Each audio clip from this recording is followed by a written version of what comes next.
Hey, you all. Carpetbagger here, coming to you live from the south.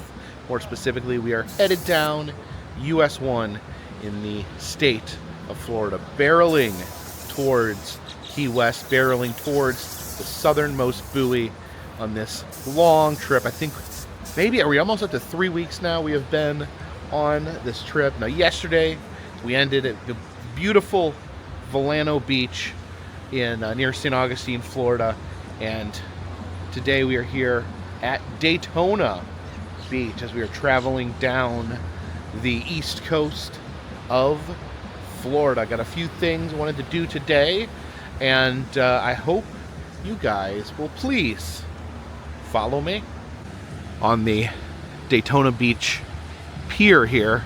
Looks like there is a Joe's Crab Shack at the end of the pier. You can see the beautiful water, the beautiful sand, and the beautiful skyscrapers overlooking the beach. Here you can actually eat at a Joe's Crab Shack, actually on the water. There is some loud copyright music here at Joe's Crab Shack. That still does not deter from the beauty of the beach. Oh, look at that. It's a driving beach. Don't get stuck.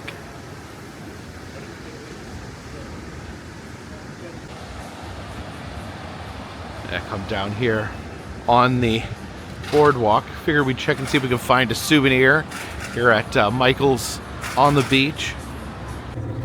Got some magnets here. This ones have actual jars of sand. I wonder if that's real blue sand from Daytona Beach. Oh, look at this. There's a headless giant ferry above the beach shop.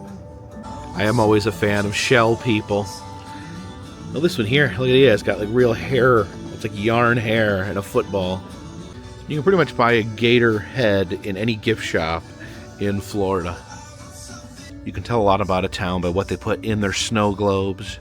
You got flip-flops, surfboards, and little white dogs. I think we have all these. The gator and a gator, the dolphin and a dolphin, then this variation of the gator and a gator. Some Daytona Beach postcards. Just have one for Bike Week. Like the map of Florida there. Shows all the different fun things happening in Florida. Look at this. Hanging with the locals. Got a manatee with a snorkel and a dolphin with one of those green reflective visors. I don't know if he's going to maybe do your taxes.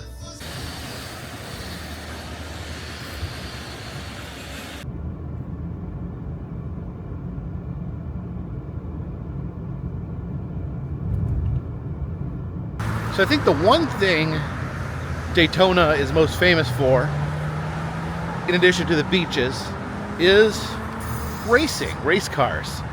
So I learned, oh, hey! Hey, how's it going? Thank you so much. Oh, you recognize me. What was I saying? Oh yeah, race cars. Race cars. So I found out that there was a museum, a race car museum, a race car hall of fame at the actual Speedway. The Speedway is right over there. So I come over here, I'm gonna go visit the museum. Turns out it looks like they're actually having a race right now. I could not pull in. They had the front entrance blocked off. People are pouring in with their cars, trying to get in to see the race. So I figured I parked a little further back that way, and I figured I'd walk over here and see if I could still get in to the museum while they are having their race. Yeah, you can see the Speedway over there. We're standing here at the intersection. Oh, start your engines. This isn't the actual race. This is the race to get in to the parking lot so that they can see the race. But I'll just stay out here and watch these cars race each other. Oh, we got a walk signal. Let's race across the road here. Oh my goodness.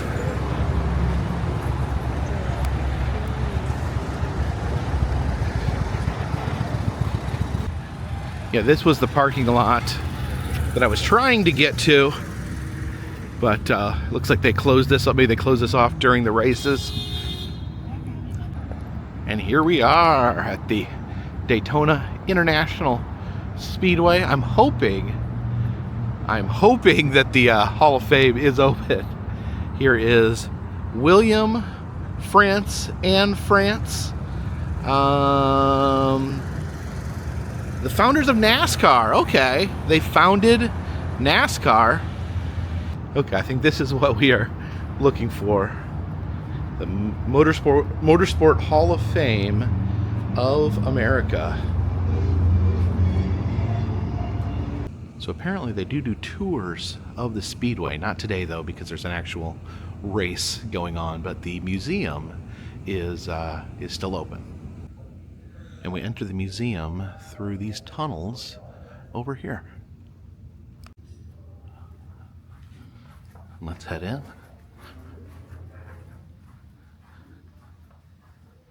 Oh, this light. I guess this is a light. It tells you when to go, when to stop, where you're at in the race. And here are some drag racing cars. They have a very distinct shape to them. This is Don Garlett's Swamp Rat. Now, Don Garlett has his own museum in Florida that specializes in this style of car. And our story here begins where many stories start, at the beginning. So this is one of the first race cars ever built. This is the Henry Ford 999. So built by the Ford Motor Company. This is from 1902. And these people here sure seem impressed. At least the woman here seems impressed. The man, I don't know. Oh, it looks like the woman is excited about the race car, and the man is pouting about it. And part of the reason that Daytona became this racing hub is because they used to race on the beach itself. I don't know if they still do any racing on the beach. I think they have built this beautiful speedway to take care of the racing, but man, I can't imagine. I got stuck in the sand yesterday, the St. Augustine driving beach. I don't know if I would trust this thing. See this guy here standing on the lifeguard stand, waving the white flag. Watch out for rattlesnakes. So this is pretty interesting right here. Shows the old racetrack. So they would race along the beach and then curve up here and then get on the road here, which is Highway A1A. And there's actually an actual piece of the original A1A right here. Just imagine all the cars that have driven over that slab. This gas station here belongs to Bill France. I believe that was the statue outside, the man that invented NASCAR. Oh, we got our checkered flag being waved. These cases here packed with racing memorabilia and items. Got the jumpsuits, the goggles, the gloves. Here's some of the miniatures of some of the famed cars over the years. And I just wanted to remind you guys, I know very little about racing. So, but I'm here to learn. You know, that's one thing about coming to museums, covering subjects you're not really familiar with, is you can learn a thing or two. And here's a connection with aviation. I guess racing planes is somewhat connected to racing cars. This is Betty Skelton's Little Stinker. The journalism section. They have some of the items from some of the journalists. This is Robin Miller's microphone. This is Brock Yates' boots, jeans, and a collection of hotel keys. You know you're supposed to give this kind back, right? This is the Emmy of Sam Posey, who won it for covering the Iditarod races in Alaska. This is Linda Vaughn, known as the First Lady of Motorsports. This is a exhibit on Dee Johnson. This is her workshop here. Apparently, she made a career out of creating the racing outfits. These are some of the outfits she created here. A little tiny version. Here are the flags used in racing, and it explains here that white means the last lap, so letting you know you're about to finish up. Yellow is caution, maybe someone wrecked on the track. Black means pit now, which I guess that means just get off the racetrack right now. And yellow means yield to faster cars, so get out of the way if someone's racing faster than you. And then the checkered flag means that you have won. These dingier flags over here, these were waved at the last race in 1958 that they did on the beach course.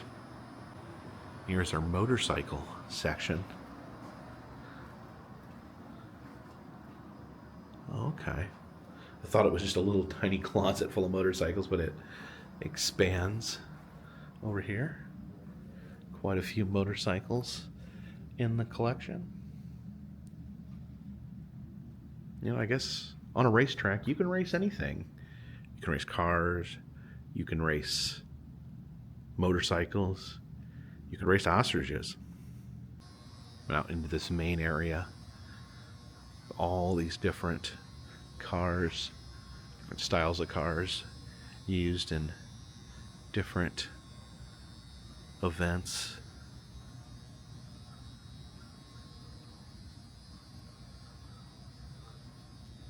And I do pretty much have this museum alone to myself because I think everyone else is watching the actual race. This shows the actual angle of the track, which is kind of crazy. I feel like my car would tip over and tumble down, but I guess maybe it's the fastness, the velocity that keeps these cars attached to the track.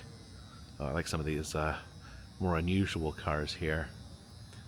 This is the world's record, world's fastest race car, it says, and apparently it did win a contest back in 1961, where a man from France came out here to try to intentionally beat the record, try to be the fastest. Yeah, it says world record, closed course, 181 miles per hour. That's pretty fast.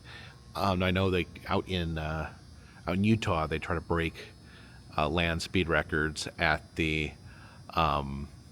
Salt Flats, but I guess this is the record for actually being on a race course. And I don't know if this is a regulation car that you can enter in any race, because it does have wings. Apparently the wings were the key. It helped cut through the air pretty quickly. This is a Jaguar here, pretty fancy. This is a Ford Bronco that won a race, the 1969 Mexican 1000. And Broncos can also win races when they go really slow on the Los Angeles highway. I'm talking about O.J. Simpson. And this is the fabulous Hudson Hornet. I think this was the inspiration for Doc Hudson, the talking car from the movie Cars. In a lot of flight museums, you'll have the airplanes hanging in the rafters, but here you actually have the race cars hanging in the rafters. Love these giant postcards of Daytona Beach. Yeah, we were just down there. I think we're probably in about that area of the beach, but look down here. This is known as the Bluebird, which raced in 1935, a custom-made vehicle. Look at the tires. The tires have like no traction on them whatsoever. They're completely smooth. I don't know how you would race in the sand with completely smooth tires, but apparently they worked. But it did say the tires, one tire, converted to today's money would have been $30,000 a piece, and apparently they had to be changed several times during the race. And here's that $30,000 tire all torn up. And this is a boat. It was used in powerboat racing. So a powerboat, I guess, is a boat with just a massive, I guess almost like the same engine that a race car would have, but affixed to a boat. We saw the mannequin of Linda Vaughn, the queen of racing. This is actually her personal car. She didn't race in this car. She just drove it around. I was having trouble figuring out if this was a car or a boat. But if you look on the underside, you can see that it's a boat. It's a racing boat. So this is the actual Hall of Fame section where you have some of the Hall of Fame racers here. This is Dale Jarrett. I do not know very many names of very many racers. Tony Schumacher. You have so this is a more old school racer, Louis Unser. Yeah, these are some of the historic inductees here. I love the goggles. Dude, modern racers wear goggles. Oh, that's Henry Ford, creator of the Henry Ford Museum, and he made a few other things too. And of course, with any racing museum, you're going to see a lot of cars. Oh, here's a unique one here. Look at this. The Challenger one. Yeah, I'm not even. Oh, okay. I wasn't even sure. I thought we were looking at the front. This is actually the back, and they really like seal you in there. That would be scary, being sealed inside when there's a chance that you could wreck, and then they'd have to pry you out. Yeah, it's very interesting race car designs. Oh, here's some like mini cars.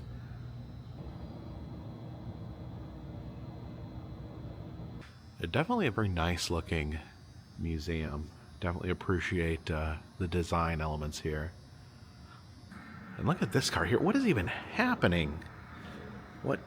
I don't even understand. Like, what is this big thing on the top? What does that even do?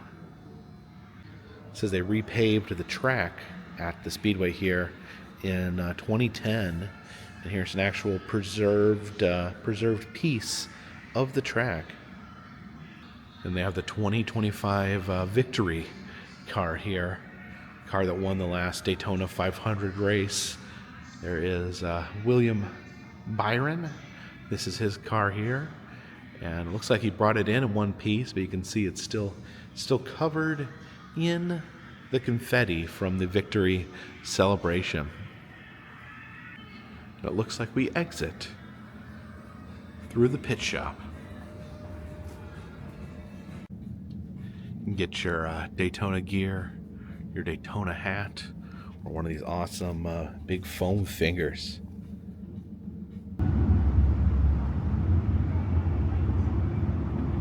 You still got people piling into the Speedway here. Just gonna see if we get a little peek of the raceway, but looks like they have it set up for no sneak peeks.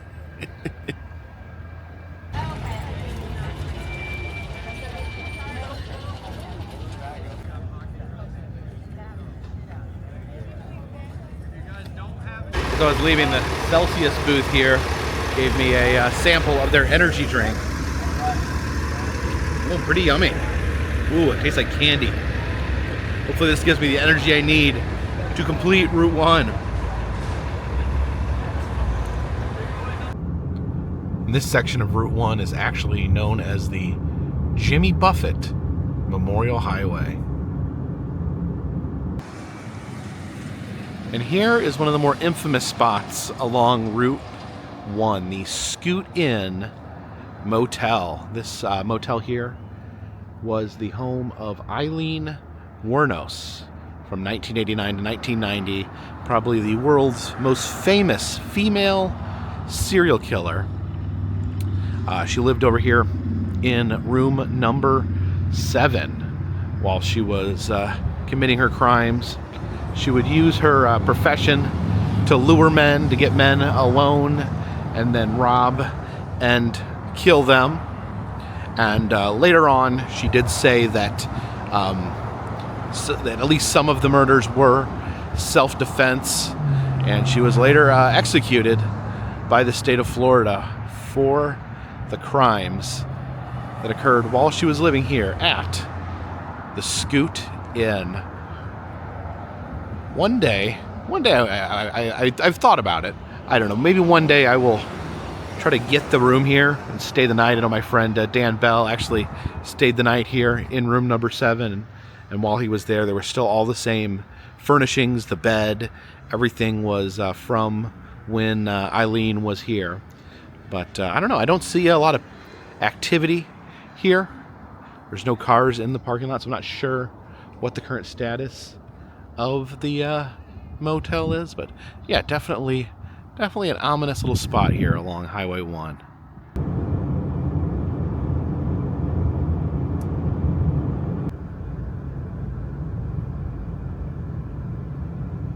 And we have stopped off here in Titusville, Florida, home of the American Space Museum. Yes, we're here on Florida's Space Coast, where America launches their rockets. And I've been to the Kennedy Space Center, the big, fancy Kennedy Space Center, but this is actually a private museum about space, rockets, and astronauts, and that sort of thing. Over here, we have a space shuttle.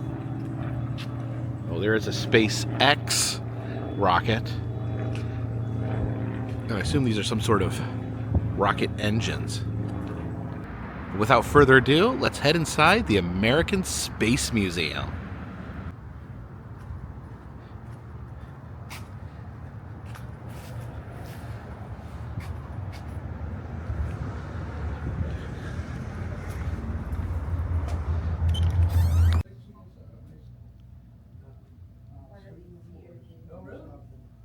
Here we start out with the father of rocketry, Robert Goddard, who actually launched a rocket in his backyard and then continued creating larger and larger rockets from there.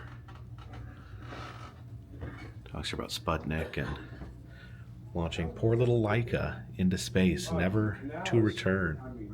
Talks here about sending monkeys into space. This is Abel the space monkey. Abel's taxidermied body used to be on display at the Smithsonian Air and Space. I think it is currently not on display. And then the Smithsonian Health and Medicine Museum actually has Abel's skeleton. And then from little tiny monkeys, we move to chimpanzees. So this is Ham, the space chimpanzee.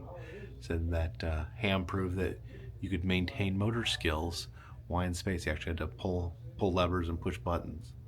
And they do have actual used space items here that they recover from the scrapyard at NASA. This is a private museum, but they do get some things from NASA. This is the Mercury Atlas hatch. You can see it's in pretty rough shape, but there it is. Got John Glenn, one of the most famous astronauts and the first to orbit planet Earth. We have his hard hat here.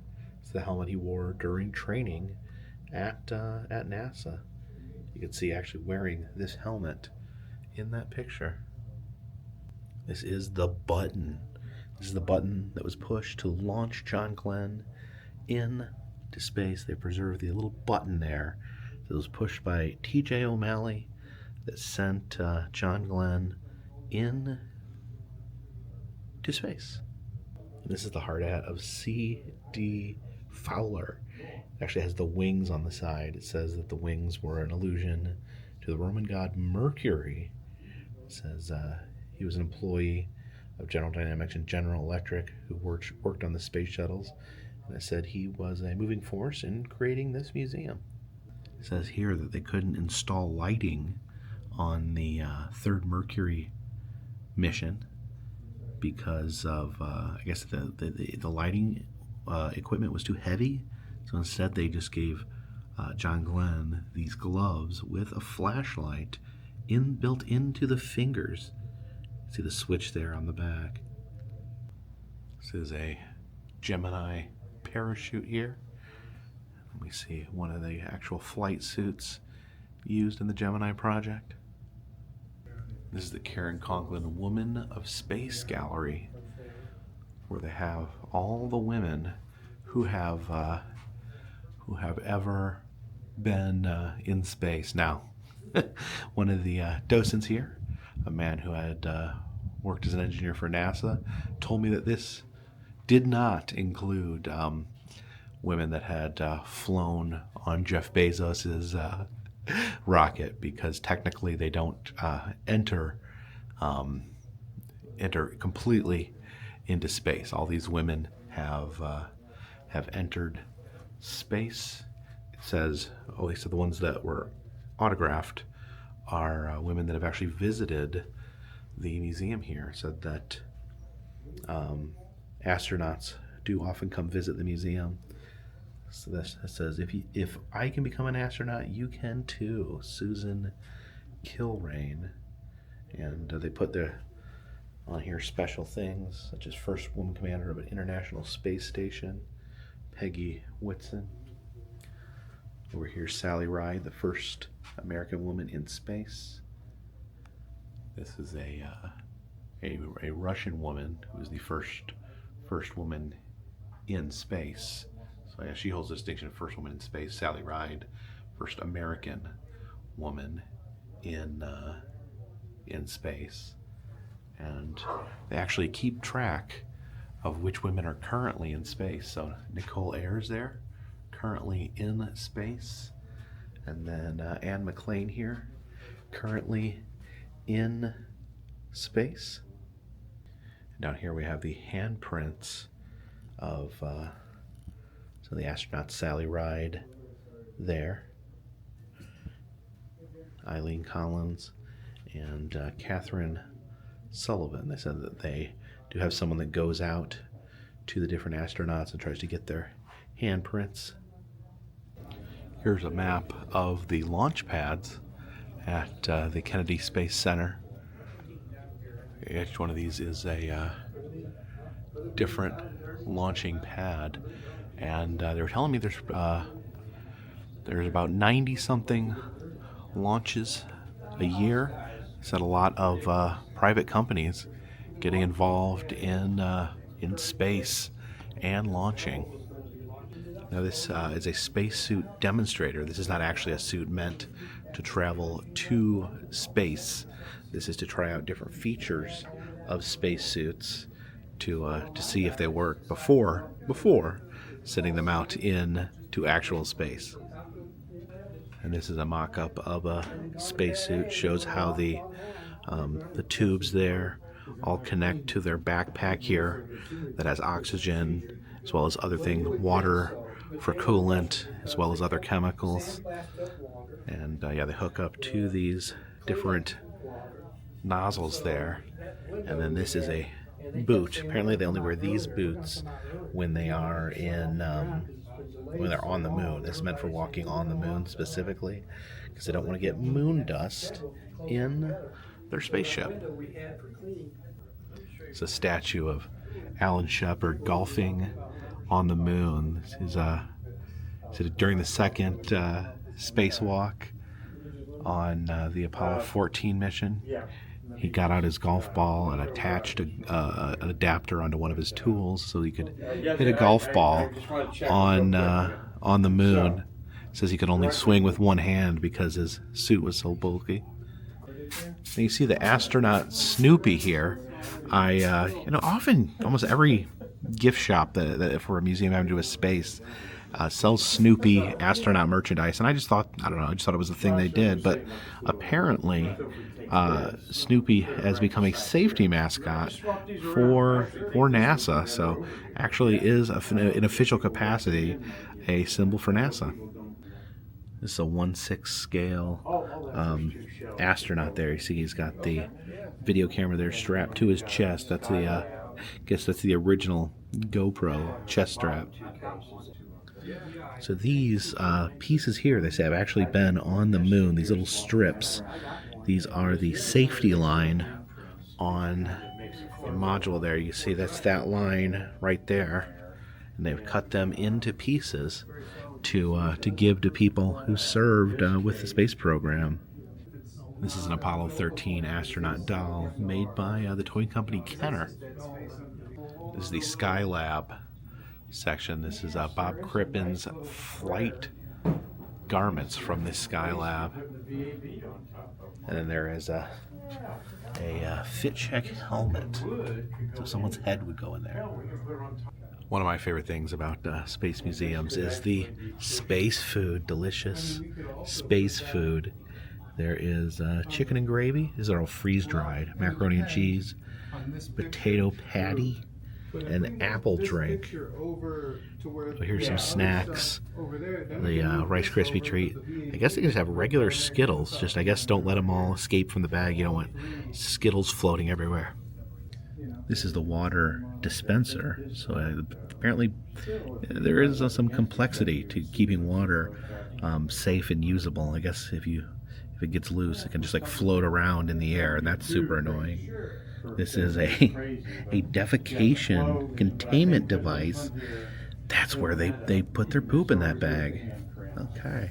You can see the special modified Pepsi can, which would allow an astronaut to drink Pepsi. Almost looks like it has like an aerosol on it.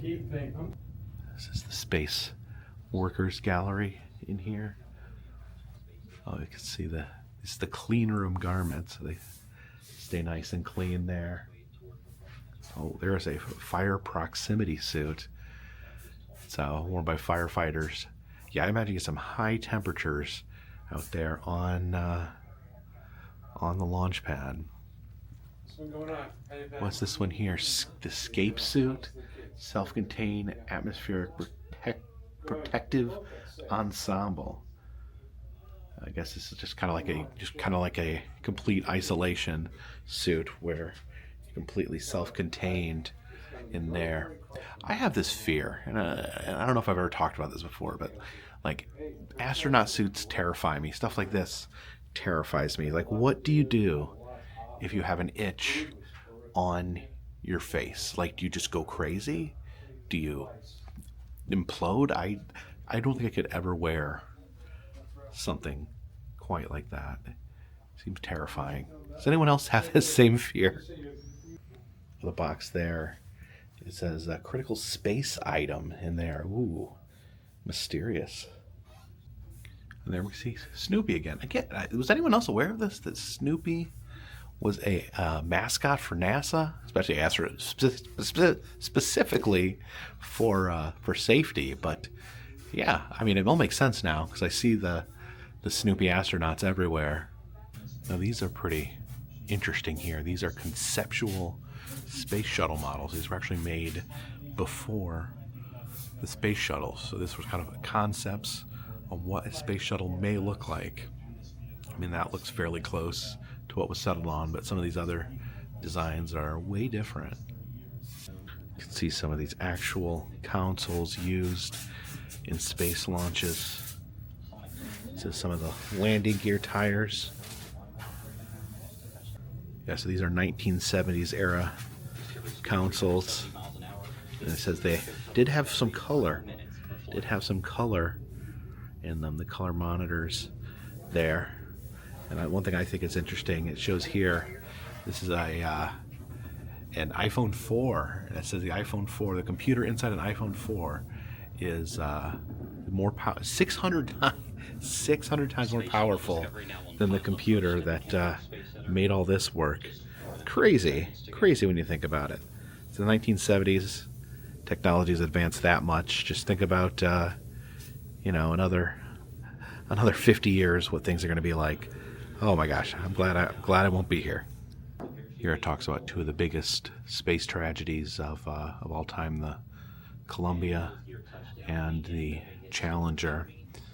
And the docent did point out to me that the Challenger crew was one of the last to wear this blue uniform, and part of the reason is had they survived that and landed safely in the ocean, they would not have been able to be recovered because the blue spacesuits would actually camouflage them in the ocean. So they actually upgraded or changed to the orange flight suits seen here in the Columbia picture. But yeah, very tragic, very sad that you know, people out there to advance our understanding, advance our knowledge, advance science, lost their lives in such a tragic way, in such a public way. Some of the inner suits here, and those do not look like comfy pants, I'll tell you that. Now this here is a tile from the bottom of the space shuttle. It's very light, and you can see these tiles here, and he was telling me the black ones on this are ones that had just been replaced, so they can use them more than once. But it apparently says that you can put this in your oven, you can turn your oven all the way up, and then reach in with your hand and grab it, and it will be cool to the touch. See a space shuttle window here. You can see that it was marked scrap by NASA, but I guess it was rescued and now placed here in the museum. These are models of how the space shuttles were worked on. This is how it was loaded here. And then over here, this machine here, it actually takes the shuttle out on to the launch pad. This massive device here. He was telling me that each one of these little pieces right here weighs 2,000 pounds. So you can just put together how big and massive this whole construction was. And these are the controls here that would work the crawler. Yeah, I would not want to be responsible for that. Oh, that makes a little peep. This is the nose cone of a rocket, and they were telling me this is extremely rare. It says there may only be 3 of these in existence. These normally are meant to sink to the bottom of the ocean, but this particular one actually caught an air bubble underneath it and it remained floating, so someone snagged it. The giant wrenches here, those might be bigger than the big wrench at the lighthouse. Okay, we're in this room here with all this equipment. This is from the blockhouse here out on the launching pad, and apparently we're gonna have it go through a simulated rocket launch. Oh, you can see it's actually counting down there. For over 24 years, and was mildewed, molded, rusted, and corroded.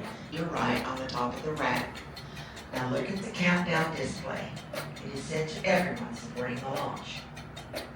The recorders below, the countdown indicator recorded everything. Range Safety Officer and Superintendent of Range Operations, 9. Oh, here we go. 8, We'll 7, launch it there. 6, 5, 4, 3, 2, 1, 0. We have ignition. Lift off. It's on its way.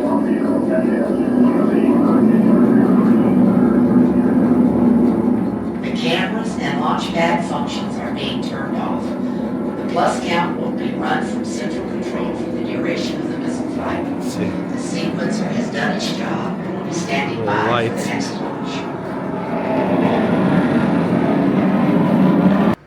Now these towers here were built by staff that monitored the tower at the 3rd shift, and they were so bored that they recreated their own miniature version of the tower. The space missiles playset. And this is an explosion-proof phone. This was actually out where the shuttle launches, and apparently this phone cannot be exploded. So a lot of the equipment, apparently they would have to move in and out, but the phone stayed out there. I have no idea how this didn't blow up.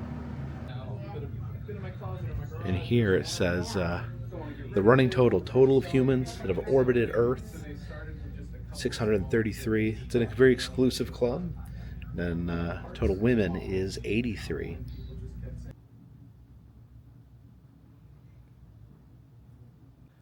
We exit here through the gift shop. Of course, any space gift shop is going to have some of that sweet astronaut ice cream. But they have some additional astronaut food here as well. This is space salsa, dehydrated salsa. I have actually different types here. A hot alien salsa and some margarita drink. This is a Tang Garita. I know the astronauts infamously liked Tang, which is like a powdered orange drink. Some space coffee.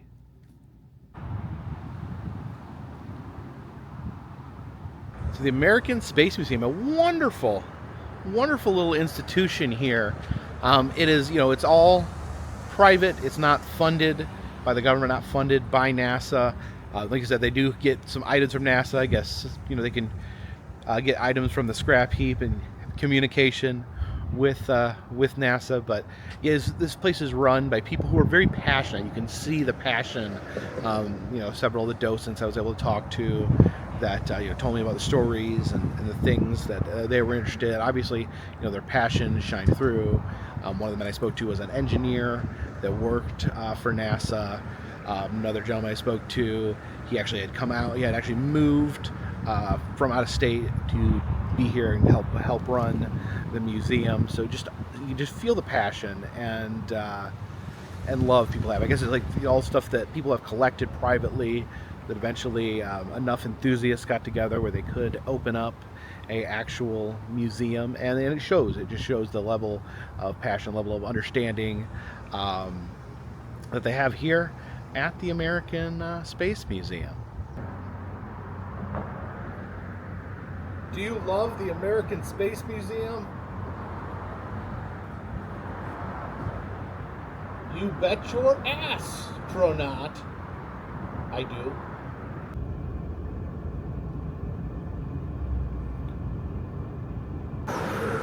Gonna stop here and get some dinner at the world famous Dixie Crossroads.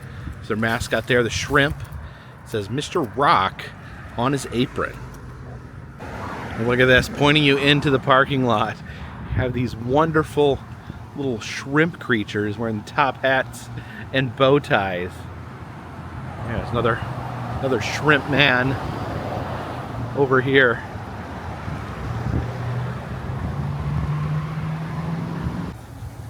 Got little shrimp surrounding the restaurant.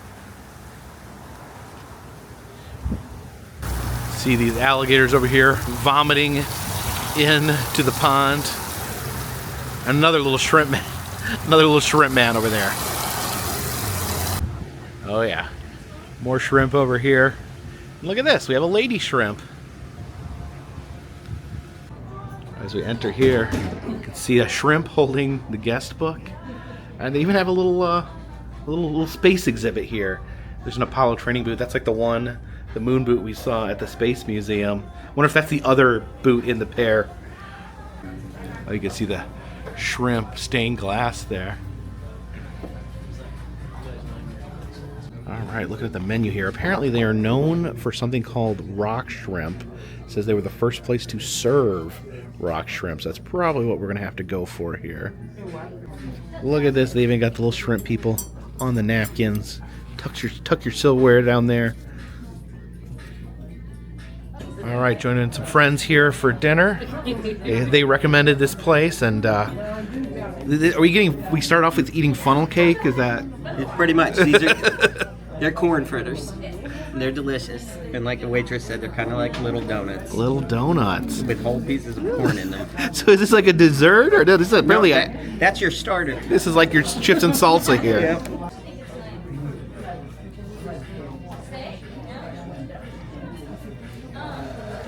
It's a lot like a funnel cake, yeah. But there's like a kernel of corn in there. Oh yeah, look at the corn. Interesting. Why is there corn? Oh, look at all this nature happening out the window.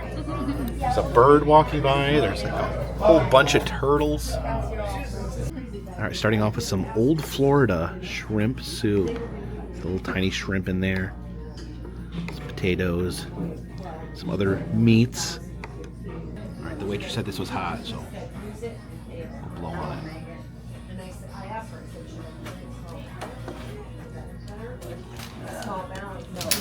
Very good. Very shrimpy. Okay, and of course I went with the rock shrimp. I've never had these before.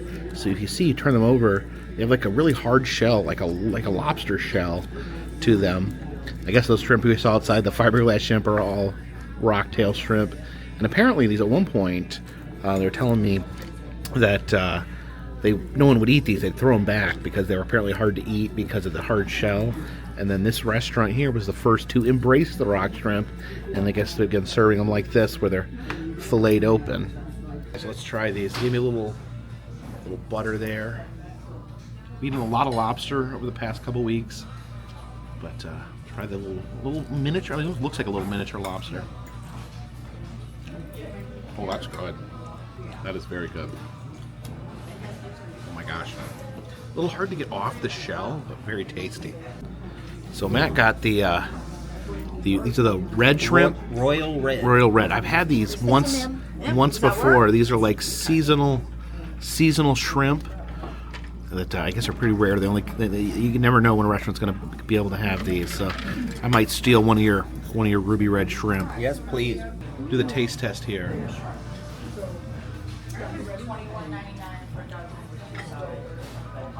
The rock shrimp are really good. These are the best shrimp in the world. That literally is like a little. This looks like a lobster. This pretty much tastes almost exactly like a lobster. This red shrimp. Oh my goodness, that is so good. All right, devoured all the rock shrimp. There's all the shells. It is a little hard working the meat out of all the little shells, but it is good. But I may grab one more of these Royal Reds. Do it. Yeah, these Royal Red shrimp. They're about the best thing in the entire world. Underneath this shark here, you have all these autographed pictures of astronauts. I guess astronauts like to come out here and get a little rock shrimp. All the fish here by the bathroom. And then we have a manatee head there. I don't think that's an actual taxidermy manatee. I think that's fiberglass. And a goodbye to you, human shrimp. That was absolutely delicious. Well, look at this. On your way out, you can grab some free fish food here. Let's see if there's some fish down here. Here, fishies. Oh, there's a bunch of turtles. A lot of turtles. Oh, do you like fish food, Mr. Turtle? I guess this has become turtle food.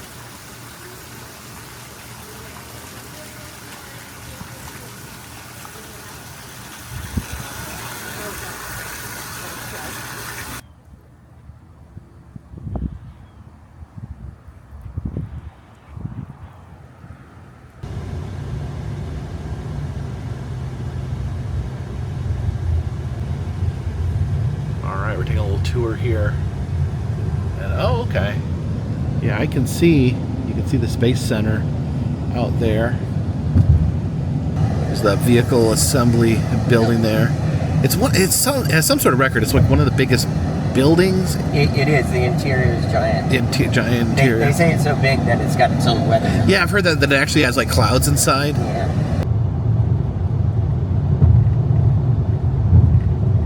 We came out here to Canaveral National Seashore. I just saw a gator, but I guess he dunked under, swimming across there. But you can actually see the launching pads, and like they were saying at the space, apparently that dark tower is a launching pad, and the gentleman at the Space Museum was saying that they were mostly private companies launching things into space, satellites and whatnot. I think Elon Musk uses the launching pads quite a bit. Oh, there's a bird. All right, I gotta take a peek over here. You know, the different vistas that you can see the Space Center from.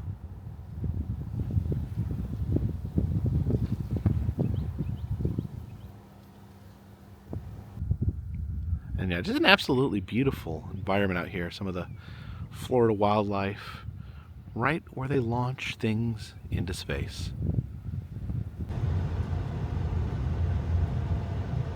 Okay guys, parental advisory warning. We may encounter nude sunbathing from this point out. All right, we are going to go to the beach. This is Playlandia Beach, on the other side of this ramp. All right. So yeah, this is a national park, so it's completely pristine beach here. There's not a bunch of skyscrapers like the ones we saw earlier today. Oh yeah, this is beautiful. Beautiful, look at this.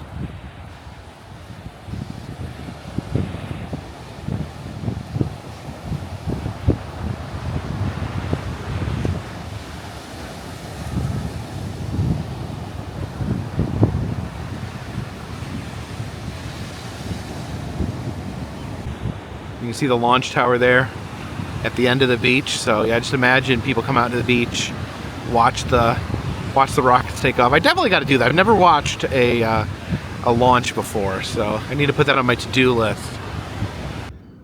You can see the vehicle assembly building there a little better, where they put together those rockets. Oh, there's a little teeny tiny alligator right there.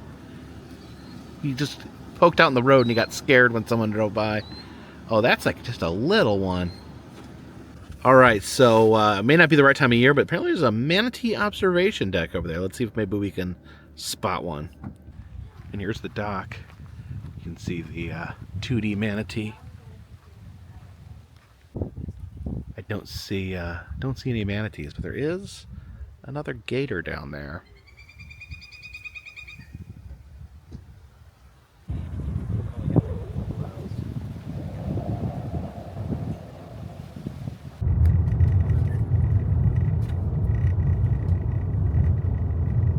So what have we learned today? We learned about the wonderful sport of racing at the Daytona Speedway, although we did not get to see the race. We learned all about the wonderful world of rockets at the American Space Museum. We learned that rock shrimp were delicious, but red royal shrimp are truly the most delicious shrimp of all. Thank you guys for joining me another day out on Route 1. But we are actually going to be taking a break from Route 1 for the next, I think 4, 5, 6, 7 days. Probably about the next week. I will be in Central Florida. We're going to drive over. I got a hotel in Orlando. I think it's about an hour drive from here. And we're going to be doing the Epic Universe media events, the grand opening of Epic Universe. It has been opened to the public now for a while, but this is the grand opening. I've learned that the grand opening often occurs after what is having its grand opening has already opened, just not in a grand manner. So we're going to be going to the grand opening of Epic Universe. Got a media pass to enjoy the festivities. I'm very excited and honored to be invited. And that's in, I think 2 days.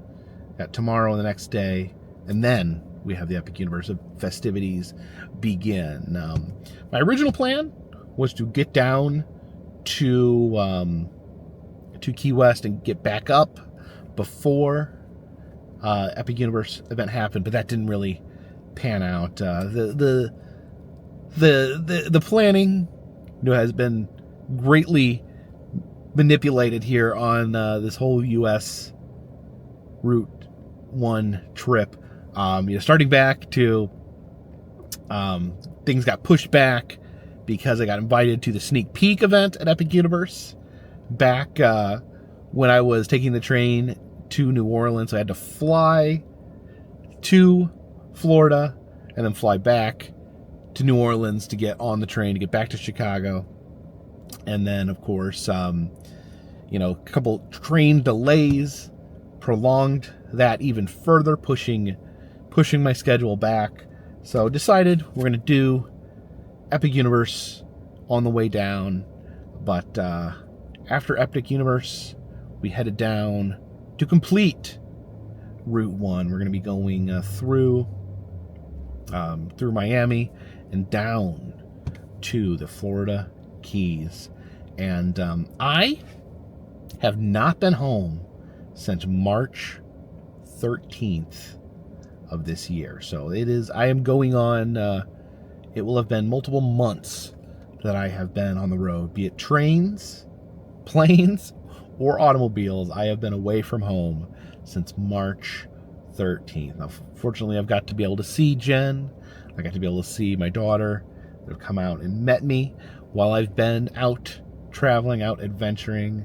And actually, once I finally get home, I'm not going to have much time because the next trip will be leaving on a jet plane very quickly after I get home. So it has been a crazy 2025 for me so far. Very little time to catch my breath. I've really made a decision to just go for it this year. But I appreciate it. I appreciate you guys watching. That makes these long road trips worth it. I mean, I love going on these road trips. Don't get me wrong. It's not a chore. I love every minute of traveling, but also just your encouragement. Sometimes when I get a little worn out, when I get a little sleepy, it does encourage me that so many people enjoy these videos, so many people watch these videos. That people shout out from cars driving by, "Hey, Carpetbagger!" That means a lot to me. It means that I know that you guys have my back, and you guys have always had my back since since I made the decision to do this full time. So that means a lot to me. So thank you to all of you who take any time out of your day to watch these videos. It means a lot, and I hope that what I'm doing here keeps you entertained, at least for a few moments. But I'm gonna head out. I think we're gonna head out and go get our hotel in the Orlando area. So thank you. If you're new here, I travel around the country. I film roadside attractions, amusement parks, museums, haunted houses, and other fun random stuff. Sometimes I do full highways from beginning to end. We do some train trips on this channel as well. If you'd like to help support the channel, consider contributing to Patreon. $3 or more will get you a postcard once a month from me to you. Also, we have the souvenir shop, the Etsy shop, where we sell motel key fobs, enamel pins, pressed pennies, and other fun souvenirs. If you would like a personalized message from me, you can do that on Cameo. If you send a message to yourself, a friend, a family member, that's all down in the description. And all those things help keep this train on the track, this boat in the water, and this rocket in the air. Until next time, my friends, this one's in the bag.